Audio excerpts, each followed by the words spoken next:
A'udzubillahi minasyaitonirrajim. Bismillahirrahmanirrahim. Alhamdulillahirabbil alamin wa bihi nasta'in. Wala haula wala quwwata illa billahil aliyyil azim. Rabbi shrah li sadri wa yassir li amri wahlul 'uqdatam min lisani yafqahu qawli. Raditu billahi rabba wa bil islam dina wa bi Muhammadin nabiyyan wa rasula. Bismillahirrahmanirrahim. La yadurruhu ma'asmihi syai'un fil ardh wala fis sama' wa huwa as-sami'ul 'alim. A'udzubillahi minasyaitonir rajim. Qul man kana 'aduwwan li Jibril fa innahu nazzalahu 'ala qalbika bi'idznillah. فإنه نزله على قلبك بإذن الله مصدقا لما بين يديه وهدى وبشرى للمؤمنين من كان عدوا لله وملائكته ورسله وجبريل وميكال فإن الله عدو للكافرين. Alhamdulillah wa syukrillah. Kita bersyukur banyak kepada Allah Subhanahu wa taala yang mana Allah bagi nikmat, berbagai-bagai nikmat kepada kita, boleh kita berada pada hari ini. Alhamdulillah, kemarin kita sudah dengar satu perangai lagi orang Yahudi, iaitu mereka tak beriman. Mereka menganggapkan Jibril itu sebagai seteru bagi mereka.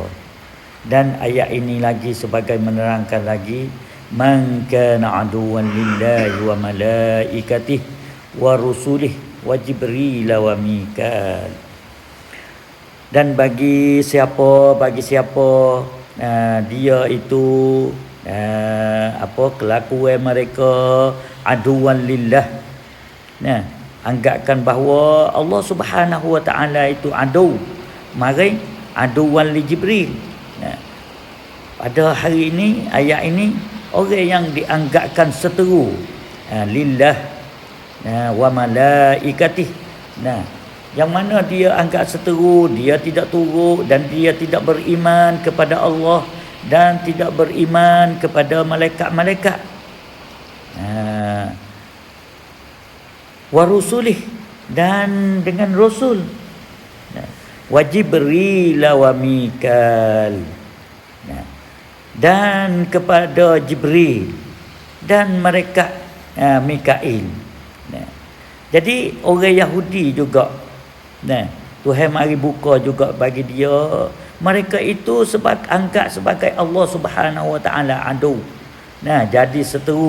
Jadi seteru dengan mereka, tidak mentaati kepada Allah Subhanahu wa taala, tidak mentaati kepada suruhan Allah Subhanahu wa taala, dan kepada malaikat-malaikat.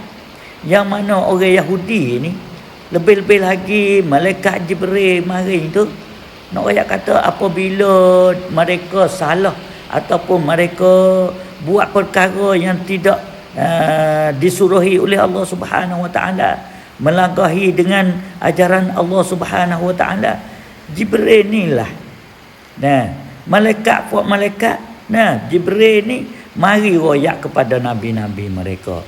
Lebih lagi Nabi Muhammad ini, Allah Subhanahu wa taala suruh Jibril mari bongkarkan sifat-sifat mereka. Dan Rasul sebagai utusan manusia di atas muka bumi. Malaikat ni sebagai bawa wahyu kepada Rasul. Dan Jibril, satu malaikat yang bawa wahyu. Wa Mikail, kalau kita panggil bahasa Mikail, wa Mikal, mereka yang menjaga hujan, menjaga kebaikan nikmat kepada manusia. Mikail, Jibril sebagai turun wahyu, dan Mikail malaikat yang membawa nikmat hujan, berbagai-bagai nikmat kepada manusia. Mereka dianggapkan sebagai seteru. Bukan sedar kalau ayat maring tu kepada Jibril sah. Satu nah. Tapi hari ini kepada Allah, kepada malaikat-malaikat, kepada rasul-rasul dan Jibril dan Mikail. Fa innallaha aduwwun lil kafirin. Maka sesungguhnya Allah itu hak ni sebagai jawapan bagi setelah mana mereka itu tidak beriman, menganggapkan seteru kepada Allah Subhanahu wa taala dan malaikat dan rasul itu. Fa innallaha sesungguhnya Allah itu aduwwun lil kafirin. Dianggapkan seteru bagi orang yang kufur. Bukan saja bagi orang Yahudi saja dak lah. Bagi orang yang kufur, bagi orang yang tidak turut ajaran Allah Subhanahu wa taala, bagi orang yang ingkar segala suruhan Allah Subhanahu wa taala. Allah mari anggap dia mula dia je duk anggap kata Allah dan malaikat-malaikat rasul ni jadi seteru bagi mereka. Tapi Allah mari jawab kata bagi orang yang tidak beriman itu, tidak percaya, tidak taat kepada ajaran suruhan Allah Subhanahu wa taala melalui Jibril turun mari kepada rasul dan rasul sebagai menjadi royak ataupun menjadi bagian kepada manusia. Maka Allah dianggapkan mereka itu sebagai orang yang kufur kepada dia. Apabila tak turut, maka Allah angkat seteru juga bagi Allah Subhanahu wa taala. Apabila Allah angkat kata seteru, makna kata nikmat ataupun rahmat kebaikan yang mana Allah akan bagi di dunia ini, lebih-lebih lagi di akhirat nanti itu jadi tersekat. Tuhan agak seteru. Apabila jadi seteru kau, tidak jadi orang panggil kata kawan, tidak jadi sodik, tidak jadi sebagai teman. Hidup bagi mereka. Ini ayat kata Allah membukakan bagi orang Yahudi satu perangai. Ada sejenis manusia ini yang telah berlaku di masa dulu, iaitu perangai orang Yahudi, dan masa sekarang ni juga masih menjadi orang panggil kata turun kemurung daripada sifat orang Yahudi, masih ada lagi di dunia ini.